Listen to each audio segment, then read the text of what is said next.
বন্ধু-বান্ধৱীসকল আপোনালোকক আজি আকৌ এটা নতুন ভিডিঅ' সৈতে আৰম্ভ কৰিব ওলাইছোঁ।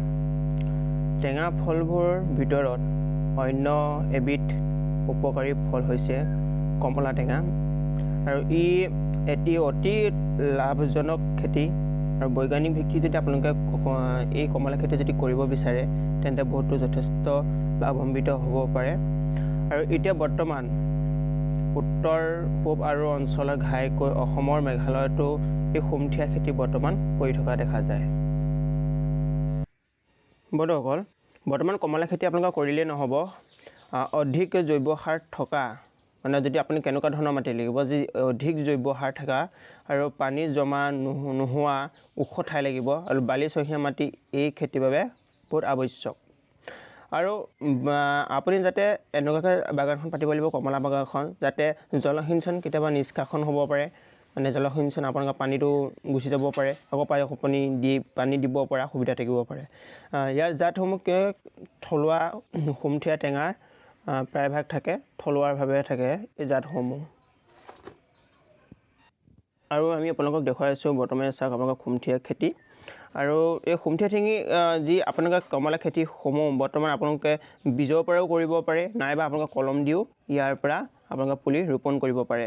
আৰু আপোনালোকে এই কমলা খেতিবোৰ আপোনালোকে ৰুলেই নহ'ব, ইয়াৰ কমেও আপুনি যিসমূহ পুলি বৰ্তমান বীজৰ পৰা হয়, এই কমলা খেতিবোৰ আপোনালোকে কমলাবোৰ আনিলে, ইয়াত চাওক আপোনালোকে আমি দেখি আছোঁ আপোনালোকে কমলাবোৰ যেতিয়া আপুনি বজাৰৰ পৰা কিনি আনে, এই কিনি অনাবোৰ তাৰ গুটি ওলাই, এই গুটিৰ পৰা আপোনালোকে কৰিব পাৰে। এই পুলিসমূহ আপুনি যেতিয়া আপুনি তাৰ পৰা গজিব, কমেও 1-1.5 বছৰমানৰ পিছতহে এইখিনি ৰুব পৰা হ'ব।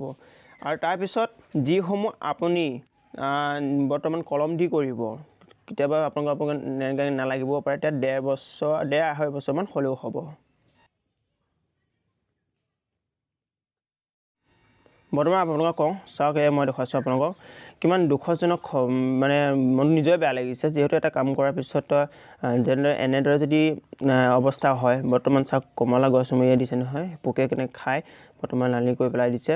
বৰ্তমান এইজোপা কমলাতে বহুত লাগিছে, আৰু প্ৰতিজোপা আছে তেনেকৈ প্ৰতিজোপা প্ৰায় 6-7 জোপামান কমলা বৰ্তমান মৃত্যুমুখতো পৰিছে। এইদৰে আপোনালোকৰ চাওক কেনেদৰে ইয়াত যদি আপুনি এইটো নিৰুপায় কেনেকৈ কৰিব, এই নিৰুপায় কৰিব লাগিব আপোনাৰ কমেও ইয়াত চূণগুৰি বা চূণ পানী আপোনালোকে ইয়াত ধুনীয়াকৈ কমেও 3-4 ফুটমান ওপৰলৈকে আপোনালোকে ধুনীয়াকৈ ইয়াত যেতিয়া কৰি দিব, তাৰপিছত আপোনাৰ ইয়াত কোনো ধৰণৰ যাতে পখিলাজনিত এটা আহে, আৰু পখিলাটো আহি ইয়াত বৰ্তমান কণী পাৰি থৈ যায়। কণী পাছতে পোকটো লাগি আপোনাৰ এইদৰে ক্ষতি সাধন কৰিব পাৰে। আৰু আপোনাক দেখাইছে স্ক্ৰীণত চাওক, চাওক এয়া দেখিছেনে, এয়া পোকে ক'ত ফুটা কৰিছে, আৰু এই পোকে এনেকুৱা জেগাত ফুটা কৰে যাতে আপুনি কোনো ধৰণৰ মানে আপুনি একো কৰিব নোৱাৰে।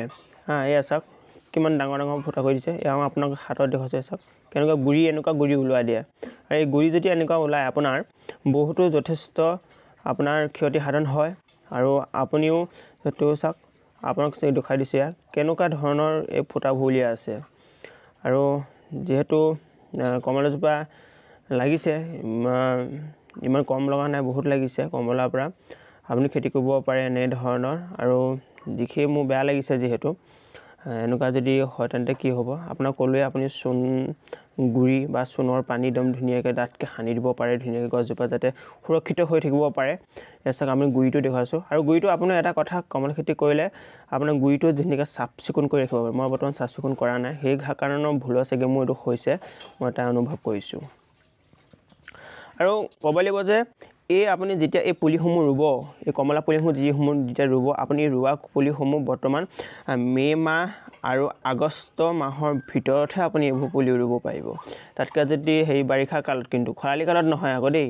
আপোনাক খৰালি কালত ৰুই দিলে পিছত মানে এনেকুৱা হৈ যায়, গছজোপা মৰি যাব চান্স থাকে, কাৰণ আপোনাৰ বাৰিষা কালত ৰুলে পানী সকলো শক্তি পাই থাকে। ধন্যবাদ বন্ধুসকল। যদি আমাৰ ভিডিঅ'টো ভাল পালে তেন্তে আপুনি লাইক, কমেণ্ট আৰু শ্বেয়াৰ লগতে ছাবস্ক্ৰাইব কৰি থৈ যাবলৈ কেতিয়াও নাপাহৰিব।